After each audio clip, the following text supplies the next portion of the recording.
আহারে, তোমার দিক থেকে চোখ যেন ফিরাতেই পারছি না। আমিও তাই, চোখে যেন সর্ষের ফুল দেখছি। আপনার মতন সুপুরুষ আমাকে স্পর্শ করেছি, আমি এতেই ধন্য। সুপুরুষ মানে? আমি তো কিছুই বুঝতে পারছি না।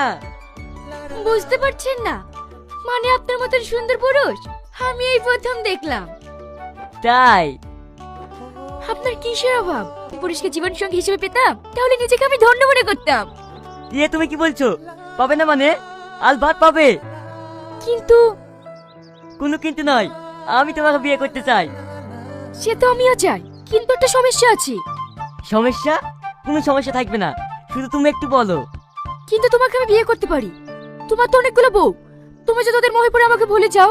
বলো তুমি, তোমায় পেলে আমি সব কিছু ভুলে যাব, কিন্তু তোমায় ছাড়বো না। এটা আমার বিশ্বাস হয় না। হ্যাঁ, আমি কি করলে তুমি বিশ্বাস করবে বলো? আমার একটা শর্ত আছে, তুমি যদি মেনে নাও তাহলে আমার কোনো সমস্যা নেই। বলো, তোমার সব শর্ত মানতে আমি রাজি আছি। না না, থাক, তুমি পারবে না, থাকো। দাঁড়াও, তোমার জন্য আমি সব পারবো।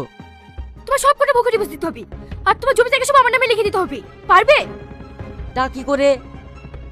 আমি জানতাম তুমি পারবে না, আমি আসছি তাহলে। দাঁড়াও, তোমার সাথে যখন আমার বিয়ে হয়ে যাবে তখন তোমার সম্পত্তি মানে তো আমার সম্পত্তি, তাহলে আবার আপত্তি কিসে? আমি রাজি। তাহলে আমিও রাজি, কিন্তু সেটা এক্ষুনি করে দিতে হবে। আমার কাছে কাগজপাতি সবই রেডি, শুধু সইটা করে দিলে হয়ে যাবে। সুমন, এখানে এসো।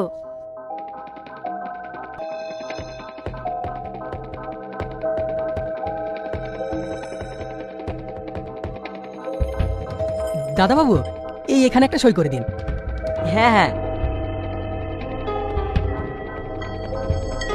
ম্যাডাম, বিয়েটা? দাদা বাবু, আপনি কাল ম্যারেজ রেজিস্ট্রি অফিসে আসুন, বিয়েটা ওখানেই হবে।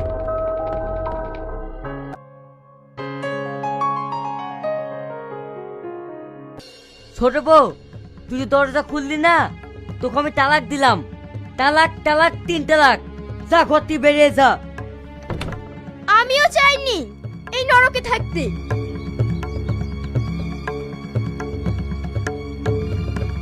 তোমরা কোথায় যাচ্ছ? তোমাদেরকে তো তালাক দিইনি। তুমি দাওনি, আমরা দেব।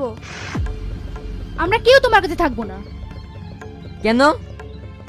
তোমার কি আছে? তোমার জমি জায়গা সবই তো ওই ম্যাডামকে দিয়ে দিয়েছো, ওকে নিয়েই থাকো গা। আরে যা যা, তোদের মতন বউ আমার দরকার নাই। আমার সুন্দরী ম্যাডাম বউ থাকলেই হবে।